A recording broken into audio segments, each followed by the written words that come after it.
American Express Open can give you buying power to help cover the big purchases you need to make when you need to make them. Find out how American Express cards and services can help prepare you for growth at open.com.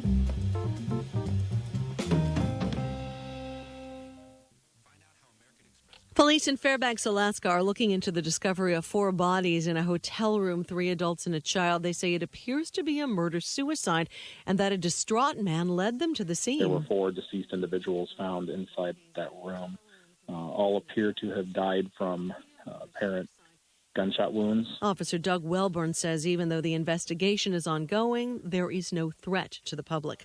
For a second night, suspicious devices were found around Albuquerque, New Mexico. ABC's Dave Packer says police are calling it vandalism. It started early Friday morning when what authorities are calling suspicious devices were placed at 3 Starbucks locations after midnight.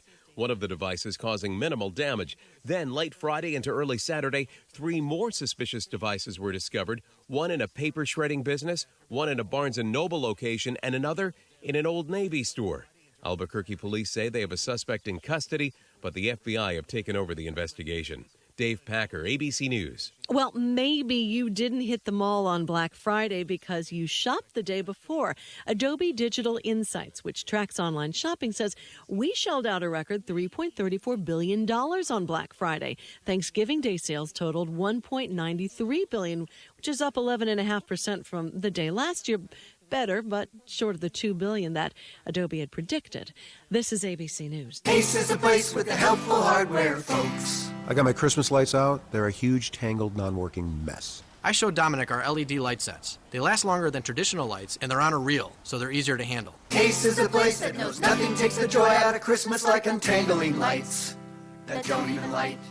Visit your neighborhood Ace now and get $3 in instant savings on select reels of LED holiday lights. Ace Rewards members save instantly in-store. Offer valid through November 30th at participating stores. Store stock only. See store for details. Limit 4.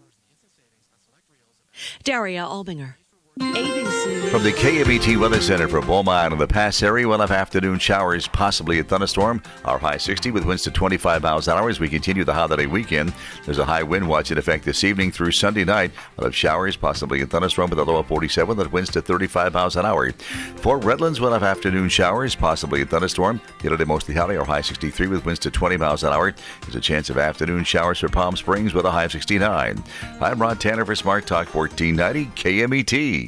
Take KMET 1490 AM with you everywhere you go by downloading our free smartphone apps found on the KMET website, KMET1490am.com. You can also go to the Google Play Store or the Apple App Store on your phone to download the free app. Now you can listen live or play any of your favorite programmers' podcasts using your smartphone. Don't miss out on the free KMET smartphone apps. Go to KMET1490am.com and download your free phone app today.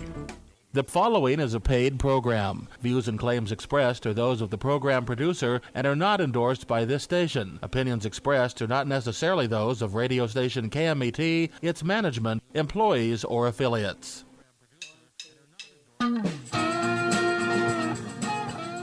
And it's time, Constitutional Radio, 1490 AM. I am your host, Douglas V. Gibbs. You can check me out at douglasvgibbs.com, and I blog daily at politicalpistachio.com. And to my right, always to my right, in the studio is Mr. Alex Ferguson. Alex. Howdy, buckaroos. Good to see you, brother. It's good.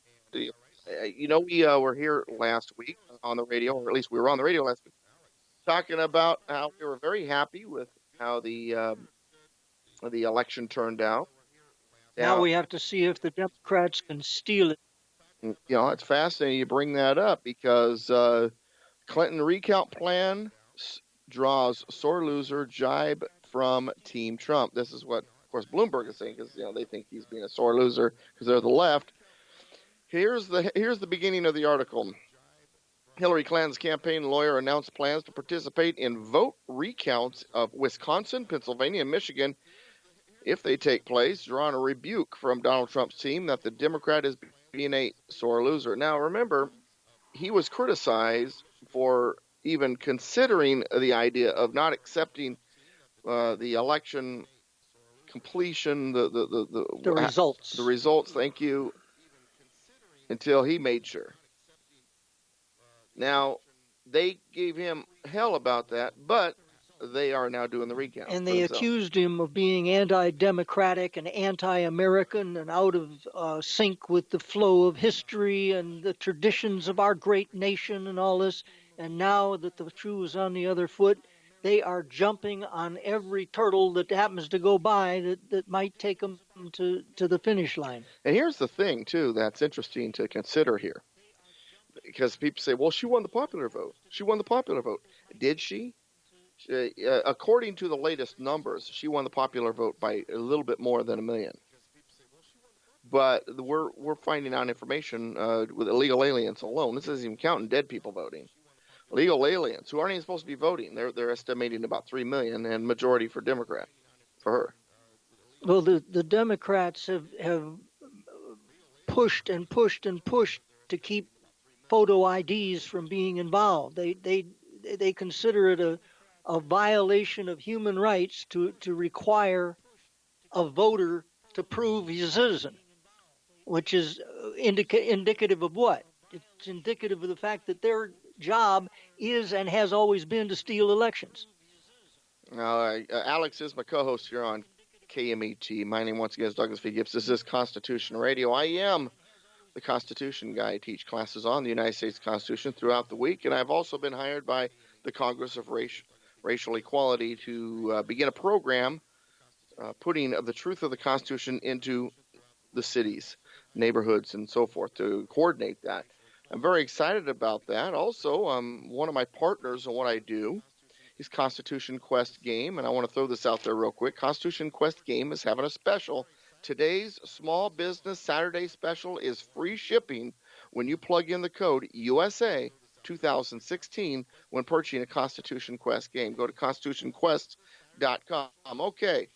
All-Star Collision, big stories of the week. All-Star Collision, allstarci.com. Our biggest advertiser on this program. Did you see that Mr. Trump decided to just tear into the media? Had a special meeting with him, just him and them. I don't even think they were sure what to do. No politicians ever called them out like Trump does. I mean, Newt Gingrich has a few times, and perhaps a few others here and there, but nobody has challenged the press like Donald J. Trump. One source at the meeting said that the latest confrontation was a firing squad. Mr. Trump tore into the media. Trump started with CNN chief Jeff Zucker and said, "I hate your network. Everyone at CNN is a liar, and you should be ashamed." Now, the meeting was a total disaster from the media's point of view. The TV execs and anchors went in there thinking they would be discussing the access they would have to the Trump administration, but instead got a Trump-style dressing down. Another source said the meeting took place in a big boardroom, and there were about 30 to 40 people, including the big news anchors from all the networks. Trump kept saying, "We're in a room of liars, the deceitful, dishonest media who got it all wrong." He addressed everyone in the room by calling the media dishonest, deceitful liars. He called out Jeff Zucker by name, and he didn't say NBC reporter Katie Tur's name, but he talked about the NBC female correspondent who got it wrong when he referred to a horrible network correspondent who cried when Hillary lost, who hosted a debate, which was Martha Raddatz, who was also in the room. How dare he? I am sure they were thinking. Mainstream media holds themselves up as the kings of information, but in the end, they have been proven to be liars and complicit with the liberal left Democrat establishment. Their shock over Trump winning in the first place is evidence of that. They knew their polls were manipulated, but they began to believe their own BS. And now with their crying and whining, they are showing their intolerance. Trump won, but they can't seem to accept that, hence the recount.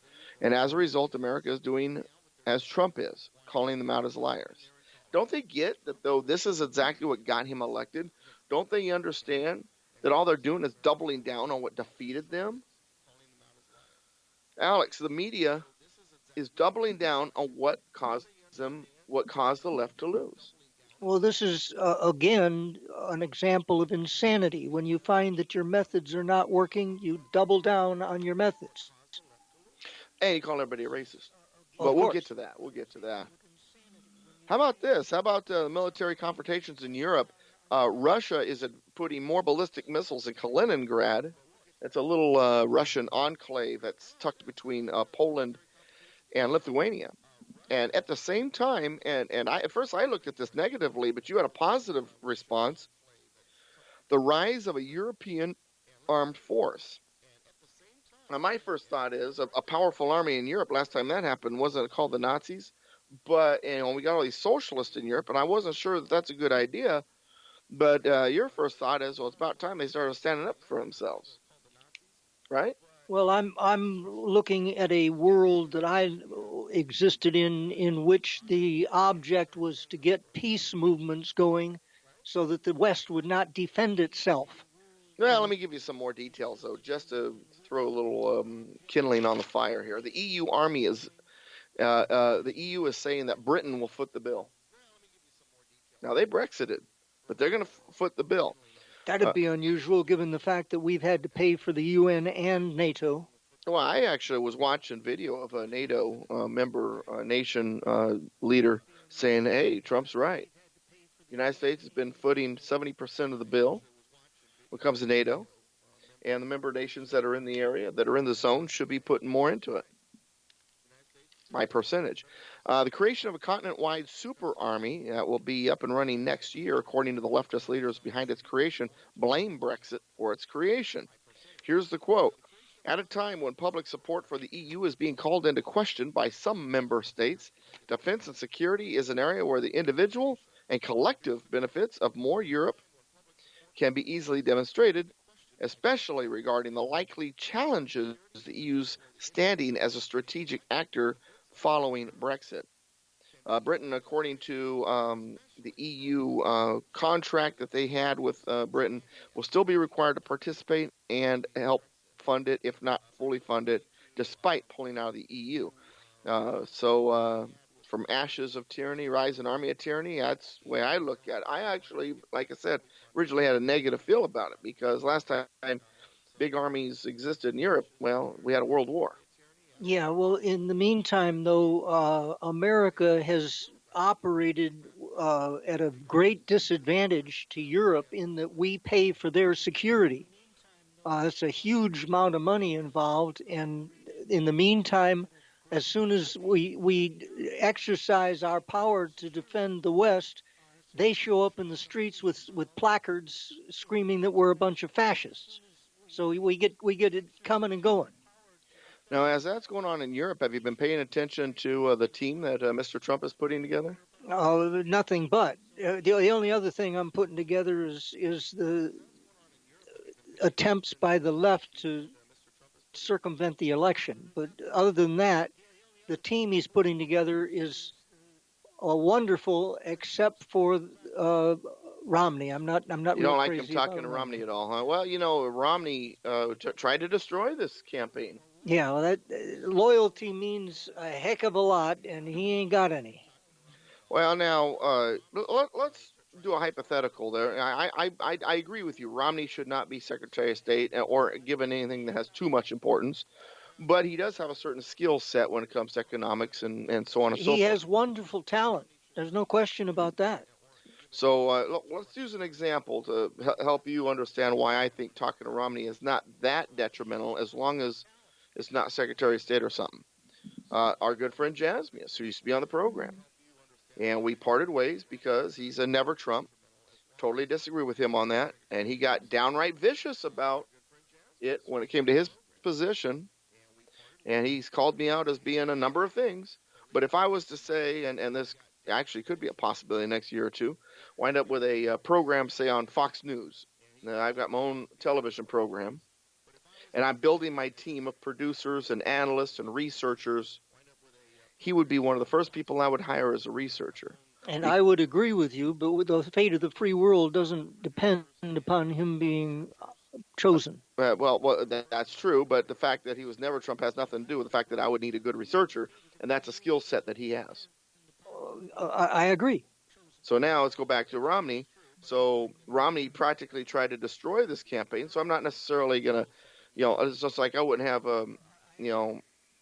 I wouldn't put Jasmus in charge of Trump relations between us and the show, because that'd be foolish considering where he had been. But to be a researcher, that would make sense because that's a skill set. Same thing here. I wouldn't put Romney in charge of my relations with the rest of the world as Secretary of State. But if there's a position that can utilize his skill set, I would definitely be discussing it with him. Not because I'm forgetting about what he's done in the past. When I say I'm thinking from Mr. Trump's point of view.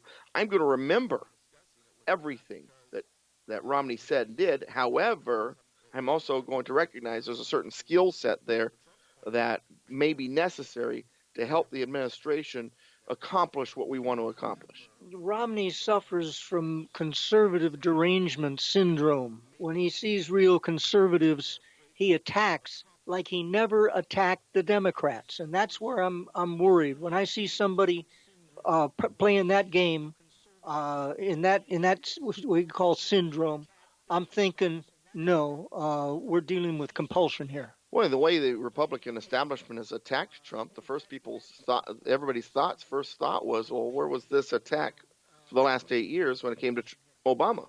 Same thing with the Bushes. Yeah. They can't attack the enemy, but they can attack their own brothers. Well, let's spend a minute or two real quick going over some of the picks. Reince Priebus, chief of staff. To me, that makes a lot of sense. He emerged on the scene as a Tea Party guy in Wisconsin. He's the one that helped bring Paul Ryan and Scott Walker into prominence. I think, therefore, he's a doer, and he's got a conservative background and foundation. But at the same time, because he's been RNC chief, the establishment can stomach him. They feel like he's kind of got a little bit of an establishment bone there. He's got a foot in both camps. Yeah, so, but I think he leans more towards the Tea Party than he does the establishment. So I think Reince Priebus is a pretty good choice. What do you think of Stephen Bannon as chief strategist and senior counselor? Now, real quick, audience, Stephen Bannon is from the private sector. He used to be an investment banker, a Goldman Sachs guy, but now he's in charge of Breitbart's website, Breitbart being the consummate conservative, who used to be a liberal, by the way. And Stephen Bannon has done, in my opinion, a pretty good job running Breitbart. And the other thing that's important to bring him in this position is he also understands the media. Well, he's one of these examples of ill-considered remarks back in the day. Which he's being attacked on. He's had his troubles that way. My response is real simple with that. Robert Byrd, 2 words. This guy was a Ku Klux Klan Kleagle. He was the #1 hero during the Clinton administration in the Senate. Clinton at his funeral made an impassioned praise paean to his nobility and brushed aside that little episode with the Ku Klux Klan as politically necessary at the time. The Democrats then demanded that we disregard his past indiscretions, but yet they're unwilling to disregard indiscretions that may or may not even be past indiscretions. It depends on how you look at it in the context, but of Stephen Bannon, they refuse to overlook those indiscretions. A few loose comments like Bannon has been guilty of doesn't even begin to compare with being a Kleagle in the Klan. Next pick, Senator Jeff Sessions as Attorney General. Now, understand, this is not only one of the most conservative senators in the U.S. Senate. He's coming from a red state, Alabama, so we know he's going to be replaced by another Republican. We're not losing a seat here. Special election, it's going to be red. But also, this guy actually, Sessions actually has an incredible history when it comes to the legal system. He under President Ford's administration, 75 through 77, he was assistant U.S. attorney. And prosecuted the Klan. In 81, Ronald Reagan nominated Sessions to be the U.S. attorney for the district. In 86, Reagan nominated him to be the U.S. Attorney General. But he was attacked for being, here you go again, with the leftist favorite argument, racist. To this day, he's still trying to, correct that. He's got a judicial record of attacking racists and Klansmen all the way down the line, and it doesn't matter to a liberal because they don't see the truth. They see so what they Sessions is known to have filed multiple desegregation lawsuits as U.S. Attorney, voted to confirm Attorney General Eric Holder, and advocated awarding the Congressional Medal of Honor to civil rights icon Rosa Parks. So there you is. There you is. In his current senatorial role, Sessions is a senior member of the Senate Judiciary Committee, and Senator Chuck Grassley, the Republican of Iowa, would head the committee to conduct his confirmation hearing for Attorney General. And we're going to talk about a couple more choices after this break, so don't go anywhere. We got Representative Mike Pompeo for Central Intelligence Agency Director, and Michael Flynn, a retired U.S. Army Lieutenant General, for Assistant to the President for National Security Affairs. We'll tell you about both of them and more when we return.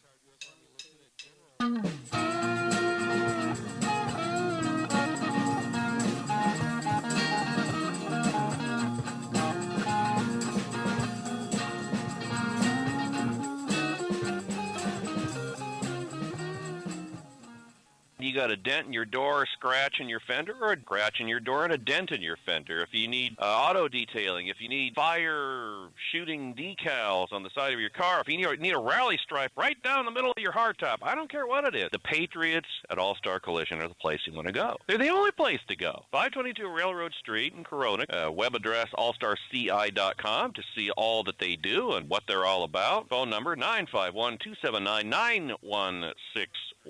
AllStar Collision, the kings of wreck and roll. Hi, this is Ed Hoffman, President Wholesale Capital Corporation, your direct mortgage lender. Real estate prices are still low, which means now's the time to buy your next home before they go up. Whether it's a home to live in, a vacation house, or an investment property, we can meet your mortgage financing needs to help you realize the next phase of your American dream. At Wholesale Capital Corporation, we make sure you get a loan that you can afford with terms that work for you.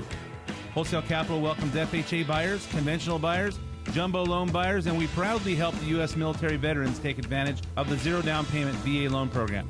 Nobody treats veterans better than Wholesale Capital Corporation. Seniors, if you're interested in creating an additional stream of income or just making your mortgage payment go away with a reverse mortgage, Wholesale Capital would love to help you. To speak with a loan officer who has your best interests in mind, call Wholesale Capital at 855-640-2020. That's area code 855-640-2020. Wholesale Capital Corporation, where we can close. Help me fight the good fight. This radio program is funded by advertising dollars. So, if you are a business, add Constitution Radio with Douglas V. Gibbs to your business portfolio. If you are a listener, become a patron of the businesses advertising on this program. Without advertising, your weekend dose of truth ends. With more advertising, Constitution Radio with Douglas V. Gibbs grows, and we will be on the way to win the battle to restore the Republic. To learn more, email us at constitutionspeaker@yahoo.com or visit douglasvgibbs.com. What's your constitutional IQ? Your quest to learn the Constitution can be fun for the whole family. Learn about the Constitution as you play the Constitution Quest board game. Learn more at constitutionquest.com. And now, back to our program.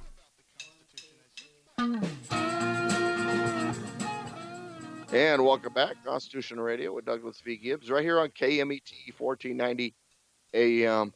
I was on a radio station, WSRQ, in Sarasota, Florida, earlier this week.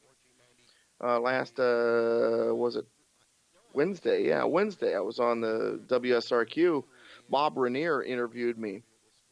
And their big question was the Electoral College. And I reminded the listeners there that the Electoral College, one of the things that it does is it makes sure that the candidates try to appeal to all of America. In the national popular vote, all they care about are the big cities. But with an electoral college, they cannot win by only winning one segment of the American population. They need to appeal to many segments of the population. So they need to coalition build. They need to travel the country campaigning. New Hampshire and Iowa and Rhode Island and New Mexico, they're all important. All right, back to what we were talking about. Representative Mike Pompeo, Republican of Kansas, another red state, so if he does get the job in a special election, it will likely stay red, that seat. is Trump's choice for the Central Intelligence Agency director. He's a very conservative member of the House, served in Congress since the Tea Party wave in 2010, and considered to be one of the strongest national security voices in the House as a prominent member of the Intelligence Committee. Thoughts? I have no knowledge of Pompeo one way or another. He's a wild card to me, but Okay. I assume that Trump is picking a conservative. Well, let me tell you a little bit about him. He's a former Army officer. After having graduated first in his class at West Point, Harvard Law School graduate, has been a staunch critic of Obama's policies regarding Iran, supports keeping open Guantanamo Bay prison, supports the government's efforts to flush out Islamic terrorists among our American population. And he defended George W. Bush's White House when they used interrogation techniques widely criticized by the Democrats. In addition to his position on the Intelligence Committee, he also serves on the Energy and Commerce Committee. Well, that pretty well calms all my worries. Then there's Michael Flynn. Michael Flynn is being tagged for Assistant to the President on National Security Affairs. Michael Flynn has been Trump's primary voice for national security affairs during his campaign. Here's the fascinating thing about Mike Flynn. He's a registered Democrat. His military experience, however, is unquestionable. He served more than 35 years, serving several tours in Iraq and Afghanistan for a total of almost 5 years of combat, was a senior military intelligence officer in the Department of Defense. He retired from the Defense Intelligence Agency in 2014 after serving as director of the agency for 2 years, supports the war on terrorism, and here's where it really gets good, has been an integral part of apprehending terrorists and has vast knowledge in cybersecurity and regarding the intelligence community, and has publicly criticized the Obama administration's foreign policy in the Middle East. So he may be a registered Democrat, may disagree with us on a handful of issues, but it isn't on national security, and that's what he's getting tagged for. And that goes back to our discussion earlier about a skill set. This is a guy who may disagree with Trump on a handful of issues because he's a Democrat, but when it comes to national security, they're 100% in line with each other, and he has the skill set necessary for the job. Sounds wonderful to me. All right, so that's who we got, and I got one more person I want to talk about, because this is now you talk about wild card. This is kind of a wild card for me, and that is Betsy DeVos as Trump's pick for education secretary. She used to be a supporter of Common Core when she was a part of Jeb Bush's team. She's now saying that she has seen the light and she's now against Common Core. And although I appreciate people growing and changing their mind, that's a good thing. I want to know, is it that she has seen the light, or is this a flip-flop? And I don't know. Well, for me, it's a worry, but the big worry is the entire concept of having a federal Department of Education. Education is not a federal issue. It is a local issue. That's right. And the more you take it out of the hands of the locals, the more you screw it up. Well, as Education Secretary, she has issued a statement clarifying she is not only not a supporter of Common Core, period, but also she believes that education should be returned to the local communities, and that the federal government should get its hand out of education. She also, and that also goes into what she believes is she strongly supports school vouchers, also, which is the vouchers that the federal government would give to people where basically the tax money they pay into the school system, they get back in a voucher, then they can apply it towards putting their child in a private school or school of their choice. As a retired teacher, I can say without fear of contradiction that if you take, what is it now, $8,000 per student per year, and you've got 30 students in a classroom, and you can't get them to read after 12 years, something is grossly wrong. And my opinion is it's the federal government. Right. Well, one of the things that has caught my attention, I do like, and she said this actually in 2013 in an interview with the Philanthropy Roundtable, is she supports homeschooling. And I'm a big proponent of homeschooling. So in fact, she chose to send her own children to private Christian schools. So I'm leaning towards liking her as a choice, but the fact that she used to support Common Core and she used to be kind of in the Jeb Bush camp on that does leave me with a slight seed of doubt, just in case. But I'm leaning towards her being a good pick. Well, I'm all in favor of homeschooling. I think it's wonderful, but it's like everything else. There's a downside to it. Not everybody is prepared to take the time and the energy and the knowledge to do that well. You can't just depend on that. You've got to have a backup. It has been reported that Trump will not lock Hillary up. I don't think that's what it means. That's what we're being told. I think what it means is he's not going to take his personal time to try to get her locked up. He's going to leave that to Sessions, his attorney general, which would be the constitutional thing to do. He can't, by law, order the attorney general to do one thing or the other. But is this fascinating? Is this the left trying to catch him in a flip-flop, or is this something where we're realizing, in order to make America great again, the last thing he needs is a distraction of a big, giant, crazy thing going on with Hillary? Well, it's a great big rock in a hard place, and the point is that the people that supported Trump are saying we're tired of the privileged few who don't have to follow the rules and never get punished for what they do. This is for Trump to say she's suffered enough already. That's not his call. Right. It's the law is what is important. Did she break the law? And if she did, she shouldn't get special treatment. That's what we're rebelling against, is this special treatment. So in other words, let the FBI do its job in investigating. Let the Attorney General do its job in chasing her down if they believe they need to. Let the process work itself out. All right. There has been a lot of discussion regarding Trump's plans. And then lock her up. Been a lot of discussion regarding Trump's plans regarding his stance on guns. He received an NRA endorsement during his presidential campaign. Conservatives have been hoping that he would be willing to honor the Second Amendment.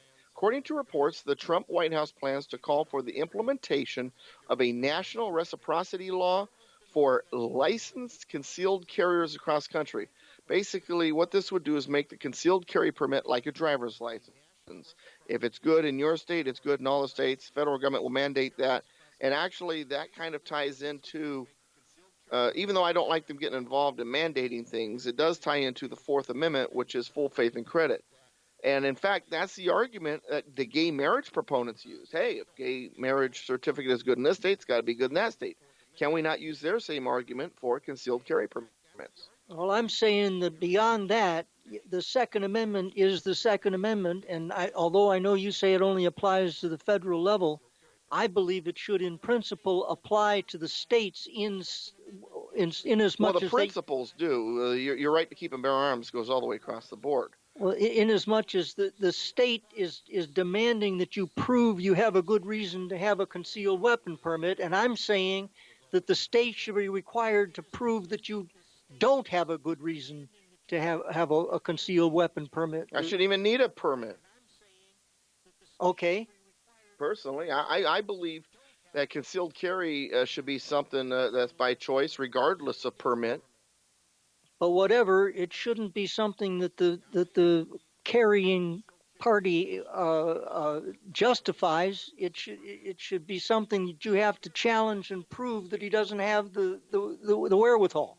Okay, now we've been moving along and enjoying the fact that we've gotten through all these issues. We got some coming up in the next segment, but before we get there, you've got a book to talk about. You haven't had a chance to talk about it for a while. Yeah, this is the war on cops, and as I say, it's just chock full of juicy items. I'll take it up where I left off last time. The radicals have created this concept of mass incarceration of young black men. They're saying that it's the result of systematic white bigotry, that the penal system uses drug laws to re-enslave black Americans. Now, of course, this is entirely nonsense. But what we get is the liberals once again totally misconstruing the situation for their own benefit. They have been suing to claiming that there should be a population distribution rather than a rate of crime, so that in a given neighborhood, if it's a black neighborhood with 10 times the crime as a white neighborhood close by, they should both be given the same amount of police attention just on the population. They've done the same thing with suspensions in schools. A lot more black kids were being suspended at the school than whites, so therefore it's got to be constitutionally renegade. This is what this idiot Judge Shira Scheindlin, district court judge, decided. She was removed by the Second Court of Appeals for violating the appearance of judicial impartiality. Now, Hillary Clinton says, oh, stop and frisk is ineffective and unconstitutional. Well, it is effective. We had 12, then 16, then 50% reduction in violent crime as a result of stop and frisk. The only consideration of its constitutionality was by the Scheindlin, and she wouldn't let any testimony come in pro-police. All right, now here's the thing. Let's stop right there when it comes to constitutionality. Here's where the constitutionality of stop and frisk kicks in. Federal government has no authority over it. It's up to each state. And there's nothing in the Constitution that prohibits the states from doing this. Therefore, it is completely constitutional. Continue. Well, de Blasio, the communist mayor of New York, dropped the legal defense for stop and frisk, so her order stands, even though the Second Circuit Court says that it's nonsense. And beyond that, it brings us back to the concept of what does a liberal think is unconstitutional means. And what they think is that it's something that violates their sensibilities. It has nothing to do with the facts. Now, yeah, you don't want to confuse them with the facts or the truth. In 2015, there were 6,095 black homicide victims, of whom 258 were killed by cops. Now, they're screaming and yelling about how this is completely out of proportion, and it's bigotry and all this kind of stuff. Most of those guys that were killed were actually attacking the cops at the time. And 258 is a tiny proportion of 6,095. The fact of the matter is that the blacks are killing each other, and everybody knows this by now, at a ridiculous rate. And the question is why? And the answer is culture. When they put in, but you go back to 1965 and Daniel Patrick Moynihan's report on like around 25% of the black families were headed by a single mother. What happens is that and I've seen this as a teacher. The mothers, they come in and I tell them what their kid's doing wrong, and they say he does the same thing at home. I can't control him. Spank him. And I say I'm not allowed to spank him. So who's controlling the kid? Nobody. And that culture now has taken root in the black community, and we've got a heck of a problem in this country. But typically, the left will not allow us to define the problem as it is in reality. They've got to go off on some weird trip. The fact of the matter is that we've got an inner city that breeds crime, that lives on drug profits, and the people that live in that area, the decent people, are scared to death and begging for more police protection. Right. But we don't get that. What we get is more of this nonsense. And what I'm saying is that, look, well, what are you going to say? You're going to say that the black youth in the inner city are biologically driven to murder and crime? I don't think so. there's got to be another answer. And the other answer is culture. And the problem with that is that once you've got a culture like that deep-seated in a community, changing that culture is almost impossible. They say that diamonds are the hardest substance on earth. I say culture is a lot harder than diamonds. And it's a lot harder it's at least as hard to change your culture as it is your skin color. And that's where we are right now. So instead of dealing with the situation, we've got people that are just dancing in the moonlight.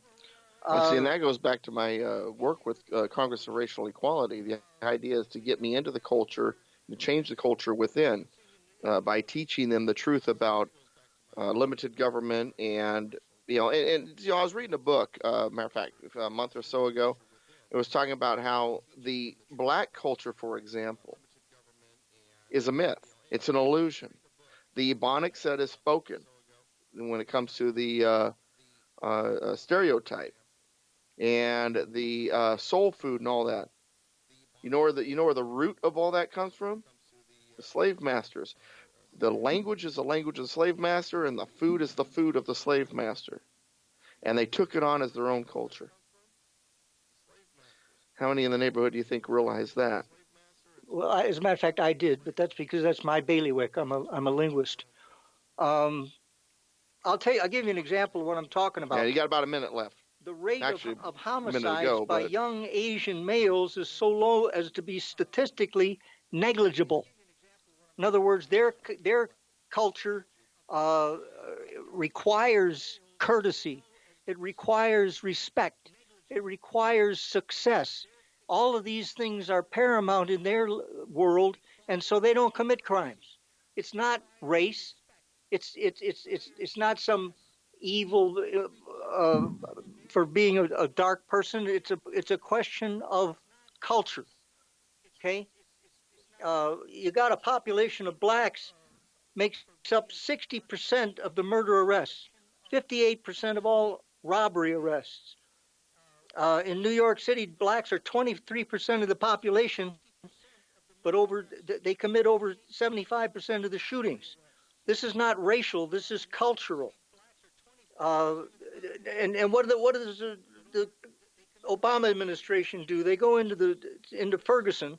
The DOJ, Department of Justice, goes into Ferguson and says that the police department there is racist because of a half dozen racist jokes emailed by 2 police supervisors and a court clerk. What you end up with then is supervision by the Department of Justice that costs millions of dollars and takes police off the street fighting crime so they can play with the paperwork. It's nuts. It's just like in Baltimore when we saw the rioting in Baltimore over what happened there. And what were they protesting? The racist city, the racist police department? Well, wait a second. Baltimore is a city with a black mayor, a black police chief. Good point. It's all black leadership, and the cops involved are almost all black. Yeah. Same thing as Chicago. When Harold Washington was the mayor of Chicago, there were complaints that everybody they were protesting against was another black. Well, this racism, this color racism, and some of the stuff that we're seeing, it's a Saul Alinsky tactic, and we'll talk about that when we return. Be sure to come back.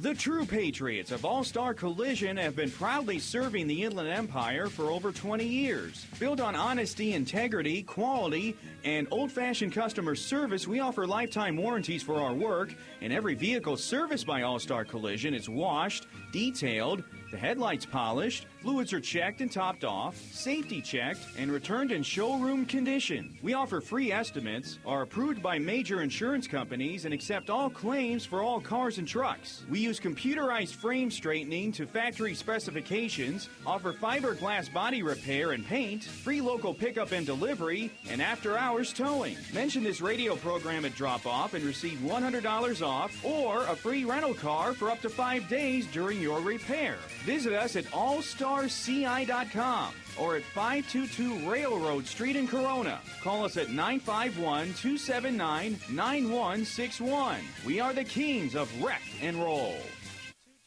Hi, this is Ed Hoffman, President Wholesale Capital Corporation, your direct mortgage lender. Real estate prices are still low, which means now's the time to buy your next home before they go up. Whether it's a home to live in, a vacation house, or an investment property, we can meet your mortgage financing needs to help you realize the next phase of your American dream. At Wholesale Capital Corporation, we make sure you get a loan that you can afford with terms that work for you. Wholesale Capital welcomes FHA buyers, conventional buyers, jumbo loan buyers, and we proudly help the U.S. military veterans take advantage of the zero down payment VA loan program. Nobody treats veterans better than Wholesale Capital Corporation. Seniors, if you're interested in creating an additional stream of income or just making your mortgage payment go away with a reverse mortgage, Wholesale Capital would love to help you. To speak with a loan officer who has your best interests in mind, call Wholesale Capital at 855-640-2020. That's area code 855-640-2020. Wholesale Capital Corporation, where we can close. Hey, do you know about the USA? Do you know about the government? Can you tell me about the Constitution? Hey, learn about the USA.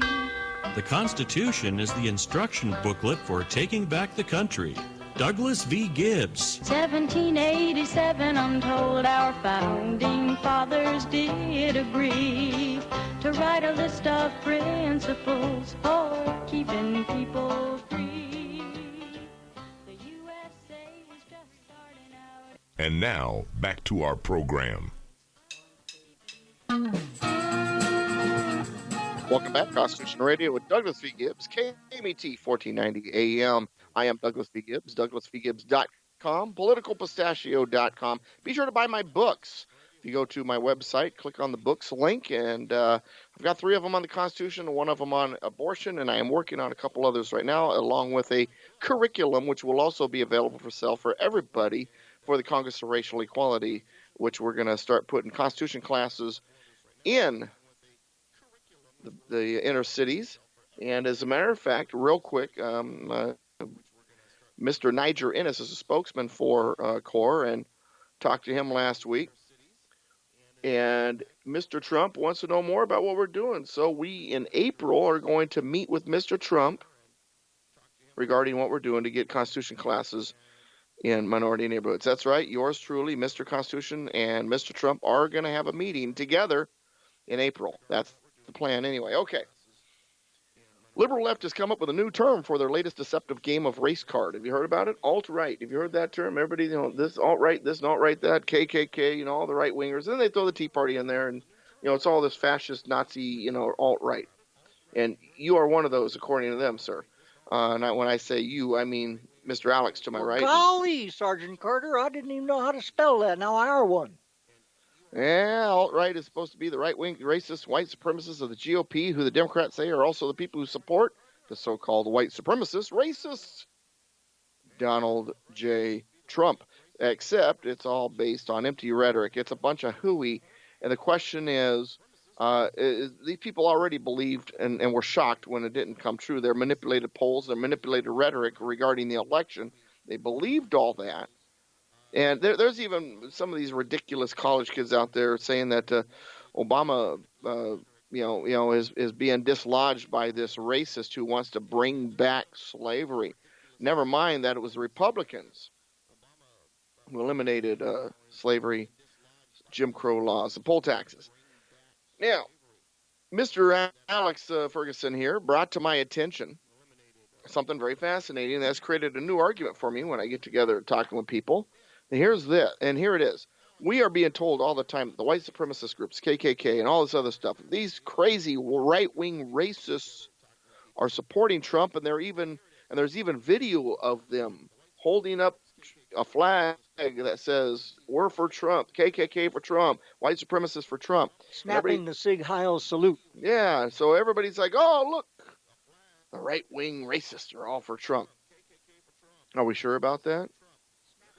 Okay, I'm going to let Alex read this, but Mr. Alex Ferguson He has been reading something called Barack Obama's Rules for Revolution, the Alinsky model. David Horowitz Freedom Center put this out, and he was actually given a copy of this little booklet by Audrey Abernethy, who used to be a large supporter of what we do and probably still is. It's just now she's not here on earth anymore to support us. She's supporting us as a cheerleader in heaven. But, and in that little booklet is Sanford Horowitz preface to his biography of Alinsky titled Let Them Call Me Rebel, with an anecdote he felt illuminated Alinsky's method. In this anecdote, Alinsky shares his wisdom with the students wishing to protest the experience on their campus of the first George Bush, then America's representative to the UN during the Vietnam War. Are you ready? I is ready. All right, fire away. Says here, college student activists in the 1960s and 70s sought out Alinsky for advice about tactics and strategy. On one such occasion, in the spring of 1972 at Tulane University, annual week-long series of events featuring leading public figures, students asked Alinsky to help plan a protest of a scheduled speech by George Bush, then U.S. Representative of the United Nations, a speech likely to be a defense of the Nixon administration's Vietnam War policies. Note that the Nixon administration was then negotiating with the North Vietnamese communists to arrive at a peace agreement. The students told Alinsky that they were thinking about picketing or disrupting Bush's address. That's the wrong approach, he rejoined. Not very creative, and besides, causing a disruption might get them thrown out of school. He told them instead to go hear the speech dressed as members of the Ku Klux Klan. And whenever Bush said something in defense of the Vietnam War, they should cheer and wave placards reading, "The KKK supports Bush." And that is what the students did with very successful attention-getting results. Okay, now that brings us back to all of these white supremacist groups, KKK members, supporting Trump and saying so on video. Really? Are we sure? Are we truly sure that's what you're seeing? A page right out of the Alinsky handbook was just read to you by Mr. Alex Ferguson. Are we sure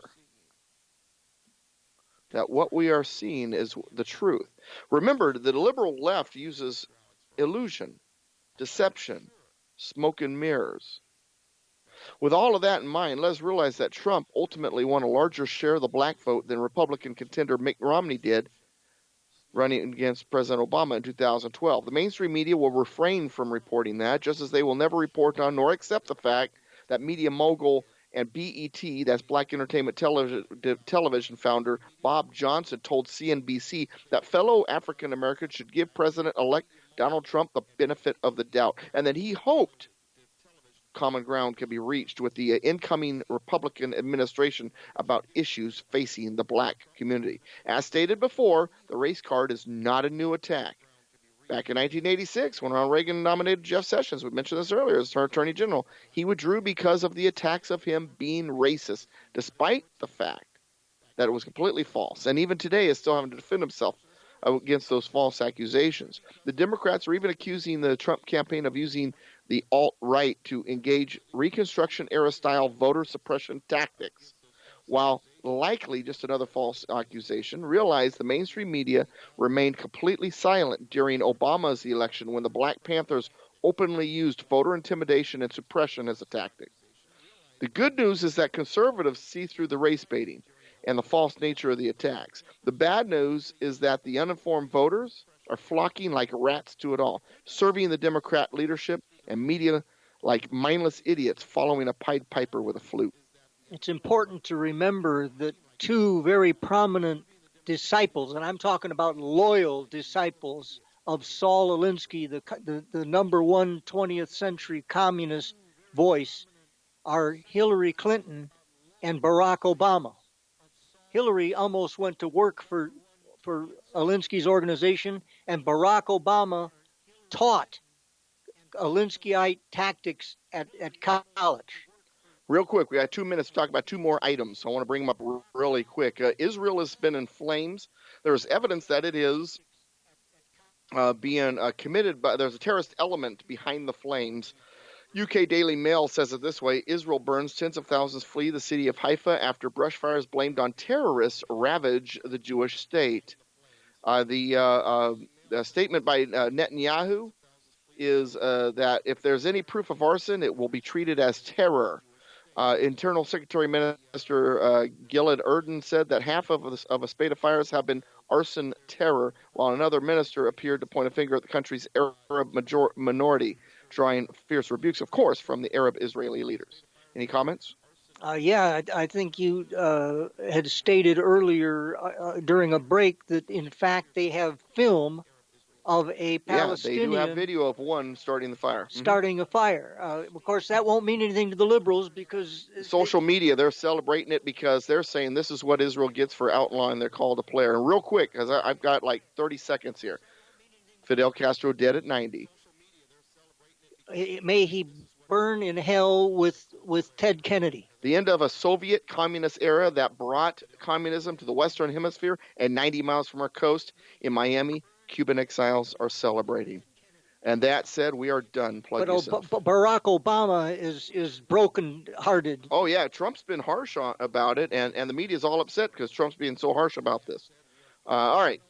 Plug yourself. Yeah, go to conservativecannonade.org. You're going to find stuff that you just can't find anywhere else. And I'm Douglas V. Gibbs, douglasvgibbs.com, politicalpistachio.com. God bless America. God bless you. And never forget, united we stand. Combined we kick butt. Be safe.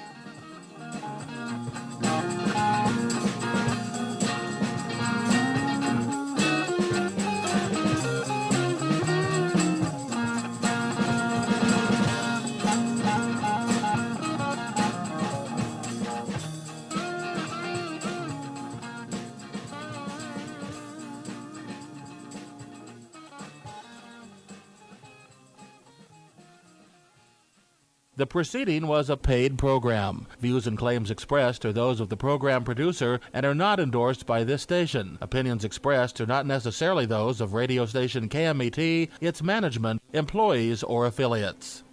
Check us out online at KMET1490am.com. You're listening to 1490 AM KMET, Banning, Beaumont, Redlands, and Palm Springs.